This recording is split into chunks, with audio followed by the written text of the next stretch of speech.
L'hiver en ville arrivait toujours soudainement, comme un voleur dérobant les dernières couleurs de la vie.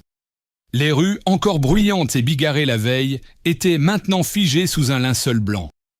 Les lampadaires clignotaient faiblement, comme honteux de leur impuissance face à l'obscurité.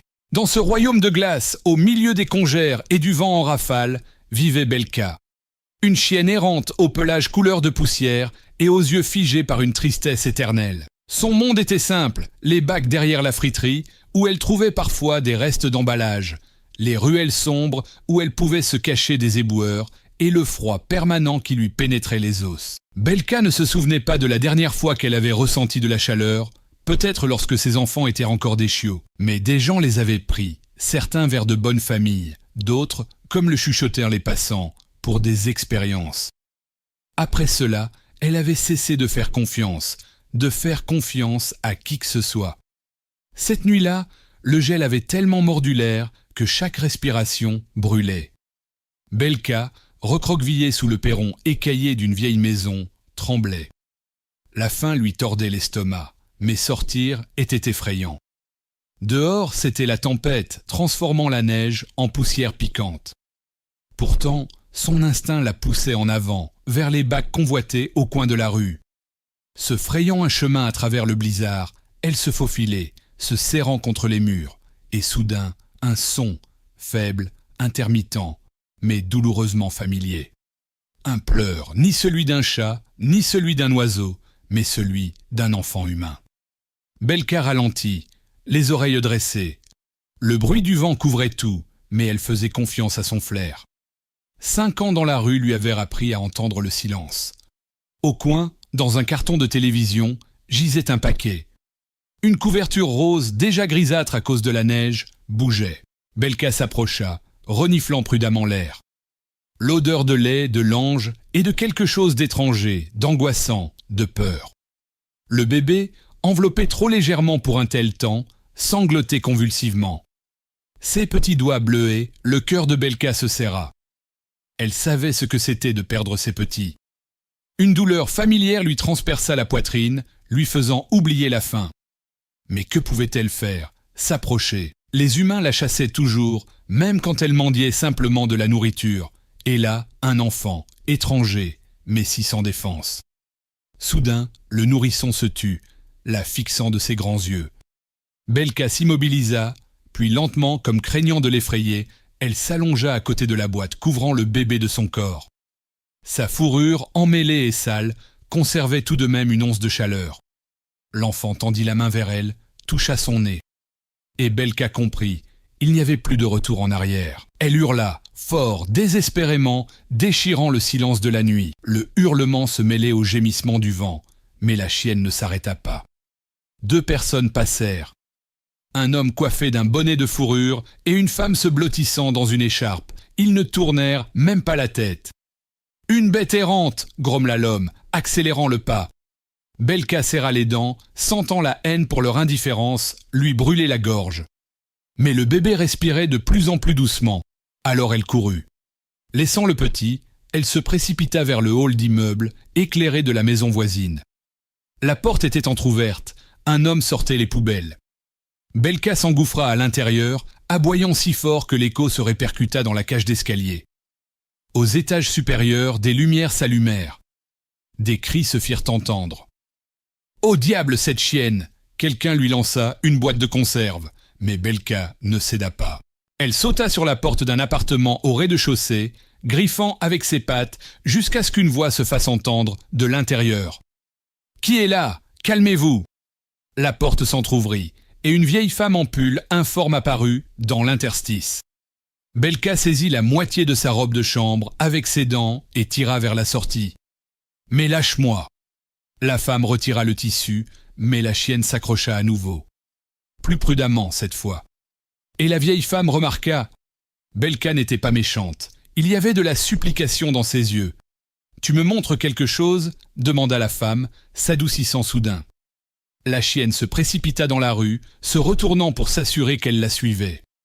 Près de la boîte, le bébé ne pleurait plus. Son visage était devenu pâle. « Mon Dieu !» La femme s'effondra à genoux, enveloppant le nourrisson dans sa robe de chambre. « Il est vivant, vivant !» Tout de suite, on va l'aider tout de suite. Belka resta assise à côté, regardant l'humaine appeler les urgences, les voisins accourir des maisons. Quelqu'un apporta une couverture, quelqu'un une bouillotte, et soudain, une main toucha sa tête. « Merci à toi aussi, » murmura la vieille femme, lui tendant un morceau de saucisson. Mais Belka ne mangea pas. Elle regarda l'enfant être emmené, et pour la première fois depuis de nombreuses années, elle sentit que son cœur, recouvert d'une croûte de glace, se fissurait. À partir de cette soirée, le monde de Belka commença à changer. C'était comme si quelqu'un avait secoué une boule à neige et que les fragments de son ancienne vie tourbillonnaient dans un nouveau motif. La vieille femme, que tout le monde appelait Mémé Katia, sortait maintenant chaque jour devant l'immeuble avec un bol de soupe ou des restes de bouillie. « Où es-tu, mon héroïne ?» l'appelait-elle, tapant la cuillère contre le métal. Belka hésita longtemps à s'approcher. L'odeur de la nourriture se mêlait à la peur qu'une tape suive la gentillesse. Mais la faim et une chaleur étrange dans sa poitrine la forçaient à faire un pas en avant. « Mange, idiote !» marmonnait Mémé Katia, observant la chienne avaler avidement les morceaux. « Tu ne l'as pas trouvée pour rien. Programme social, vous comprenez ? Nous nettoyons les rues des animaux errants. » Belka, serrée contre le mur, laissa soudain échapper un hurlement. Pas fort, mais si poignant que le cœur de la vieille femme rata un battement. « Vous voyez, elle ne veut pas. » Mémé Katia fronça les sourcils. « Et je ne la donnerai pas. C'est mon chien maintenant. » Le vôtre, la jeune femme ricana. Elle ne porte même pas de collier. Un collier ? La vieille femme agita la main. L'amour, voilà un collier plus solide que tout. Mais Belka n'était la propriété de personne. Même lorsque Mémé Katia laissait la porte de l'appartement ouverte, l'invitant à entrer, la chienne restait sur le seuil. La maison sentait le moisi, les médicaments et la solitude, comme si les murs eux-mêmes gémissaient sous le poids de l'âge. Une seule fois, lorsqu'un gel particulièrement rigoureux s'abattit, Belka franchit le seuil. Elle dormit sur le paillasson du couloir pendant 3 heures, recroquevillée, puis s'enfuit, comme effrayée par sa propre faiblesse. Pendant ce temps, l'enfant qu'on avait appelé André était à l'hôpital. L'histoire de son sauvetage prit un tour inattendu. À la maternité, on avoua que la mère était mineure, enfuie d'un foyer pour enfants. La jeune femme fut retrouvée une semaine plus tard, tremblante de peur et de honte, dans une maison abandonnée, en périphérie. Les réseaux sociaux explosèrent. Certains la stigmatisaient, d'autres imploraient la pitié. Mais le personnage principal restait Belka. Nous voulons faire un reportage sur la chienne. Une équipe de télévision arriva, pointant la caméra sur Mémé Katia. « Et sur vous, bien sûr, vous êtes sa maîtresse. »« Maîtresse ?» la vieille femme rit amèrement. « Nous sommes compagnes d'infortune, la solitude, vous comprenez ?» Belka, entendant le bruit, se cacha derrière les bacs à ordures. Elle faisait des rêves. De petits doigts s'accrochant à sa fourrure, un souffle chaud sur son museau. Parfois, elle se réveillait, bondissait et courait vers l'hôpital, comme si son instinct la guidait par un fil invisible. Là, sous les fenêtres du service pédiatrique, elle hurlait jusqu'à ce que les gardiens la chassent. Une nuit, elle fut remarquée par le médecin, celui-là même qui avait pris André en charge. L'homme aux cheveux gris s'arrêta, sortant un sandwich de sa poche. « C'est toi qui l'as sauvé ?» demanda-t-il, lui jetant un morceau de fromage. « Bien joué. Il va s'en sortir, tu sais. » Belka ne mangea pas. Elle regardait les fenêtres éclairées, derrière lesquelles dormaient tous les enfants, et gémissait. « Tu veux le voir ?» Le médecin sourit de manière inattendue. « D'accord, je vais essayer. » Le lendemain, Mémé Katia fut appelée à l'hôpital. « Nous avons décidé d'organiser une action caritative », expliqua l'assistante sociale. « L'enfant est adopté par une famille, mais avant cela, vous savez, pour la presse, nous voulons le réunir avec la chienne. Cela aidera également à lui trouver un foyer. » La vieille femme serra les poings. L'utiliser comme un animal de cirque, pas question. « Vous ne comprenez pas, soupira la femme. Si la chienne n'apparaît pas, l'intérêt s'éteindra. Et comme ça, peut-être que quelqu'un se trouvera pour elle aussi. » Belka était assise sur la banquette arrière de la voiture, tremblant de tout son corps.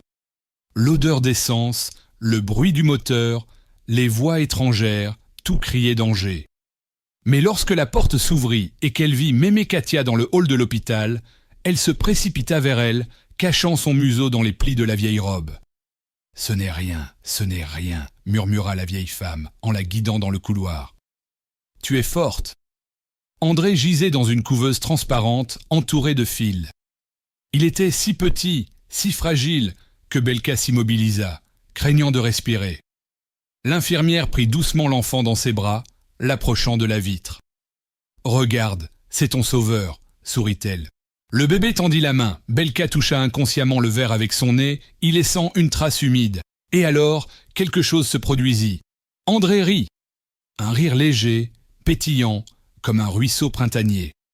Belka agita la queue, oubliant sa peur, et pressa sa patte contre le verre, juste en face de sa petite paume. À cet instant, les obturateurs et les caméras cliquetèrent.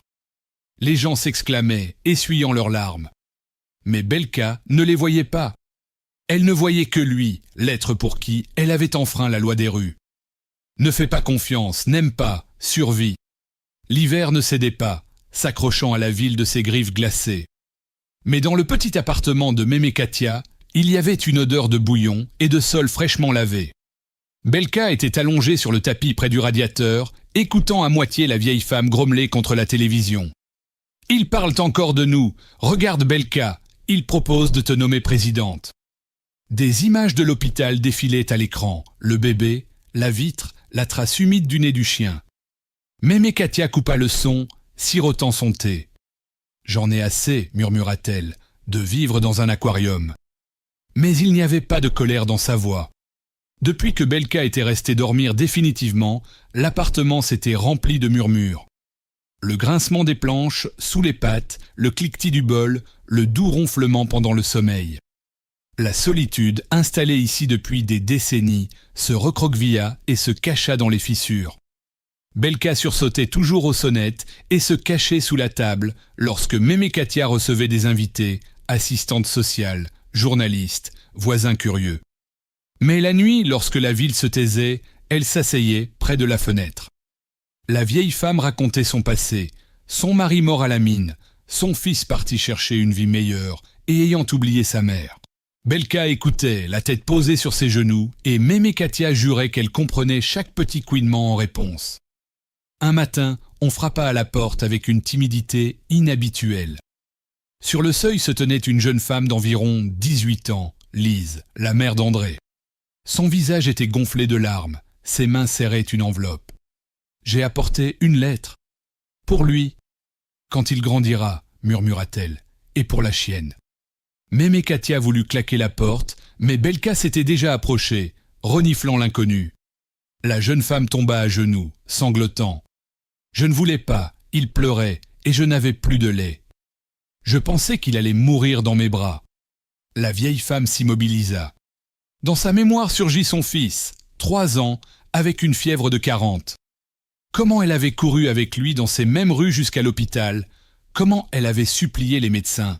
« Lève-toi !» dit rudement Mémé Katia, lui tendant la main. « Tu veux du thé ?»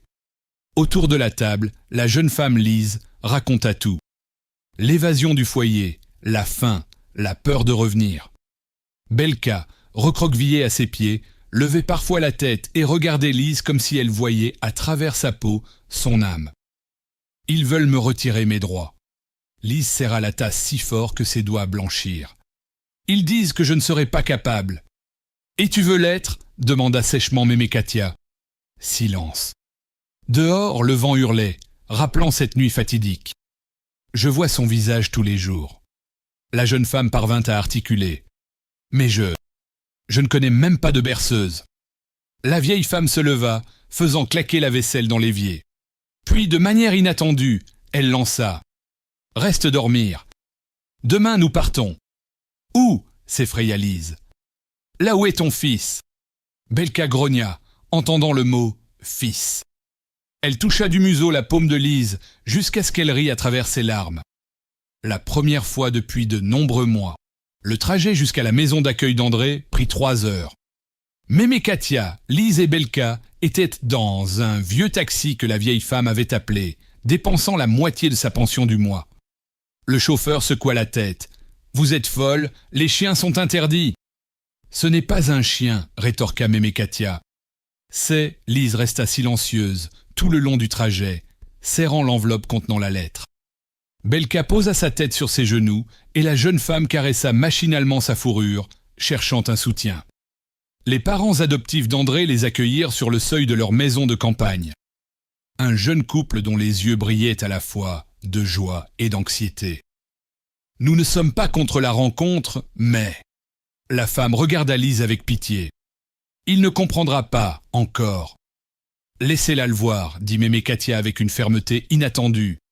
Et la chienne aussi, sinon vous serez tous comme ces passants à côté. André fut apporté dans le salon. Il était plus joufflu, plus rose. Ses yeux brillaient comme des baies humides. Lise eut un petit cri, couvrant sa bouche de sa main. Puis-je le tenir? La mère adoptive hésita, mais le père hocha la tête. Juste doucement. Lise prit son fils dans ses bras, et à ce moment, Belka se dressa sur ses pattes arrière, s'appuyant sur le canapé avec ses pas d'avant. Elle renifla le bébé, toucha du museau sa joue potelée, et André rit. Le même rire qui avait brisé la glace dans l'âme de la chienne. Il me reconnaît, murmura Lise. Non, répondit honnêtement le père adoptif. Mais je crois qu'il la reconnaît. Mémé Katia, regardant Belka lécher doucement les doigts de l'enfant, parla soudain. Prenez-la aussi. Quoi? La mère adoptive fut stupéfaite. La chienne, elle fait partie de lui, comme un souvenir que même dans les moments les plus sombres, il y a de la lumière. La pièce se tut. Belka, sentant la tension, s'allongea au pied de Lise, ne quittant pas André des yeux. « Nous y avions pensé, dit inopinément le père, mais nous avions peur qu'elle soit sauvage. »« Elle n'est pas sauvage, » Lise toucha tendrement l'oreille de Belka. « Elle est maman. » La décision mûrit comme un fruit. Belka resta dans la maison pour une semaine, à l'essai. Mais dès la fin du premier jour, elle ne quitta plus le berceau, grognant contre les jouets, trop bruyants et dormant en boule, près de la porte de la chambre d'enfant.